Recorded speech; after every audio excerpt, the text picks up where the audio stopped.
Growing up, I saw a lot of complexity, and I really wanted those stories to be told, and also saw a lot of contradictions, and I wanted those to be explored rather than sort of treated in simplistic ways. As a reporter for A Magazine, there were stories that I covered between upstate New York and New York City that got me directly involved with Asian American activism and sort of opened that world to me. And around that same time, I discovered, sort of on the cultural side, I discovered the Asian American Writers Workshop. And so it was sort of this kind of dual political and cultural awareness of being Asian American that happened. Hyphen magazine is an Asian American news, culture, and politics magazine. It's based in the San Francisco Bay Area, and it was founded in 2002 by a group of Asian American journalists and writers and artists in San Francisco, and many of whom were associated with A Magazine. Parts of the magazine were a focus on investigative journalism and a focus on social justice. The idea was to tell really rich, thoroughly researched stories about Asian Americans who are doing things off the beaten path and who might not be recognizable as mainstream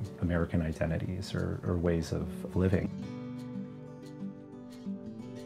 It's about the way that Silicon Valley has sort of monopolized the way that we think about how race and racial hierarchies structure our fantasies about Silicon Valley and the fantasies that Silicon Valley likes to project about itself. Underlying that story is a racial imaginary that has to do with the organization of who does work and who benefits from that work. Divisions of labor in Silicon Valley are divided along racial lines in the United States and also across the globe. So I look at novels by writers like Douglas Copeland, Ted Chiang, Anna Yen, Charles Yu, Ruth Ozeki, and I look at sort of marketing materials and press releases by Silicon Valley companies that talk about race and diversity. And in that fiction and film, I look at how the role that racial differentiation, racial divisions of labor are sort of described in all those visions of the future.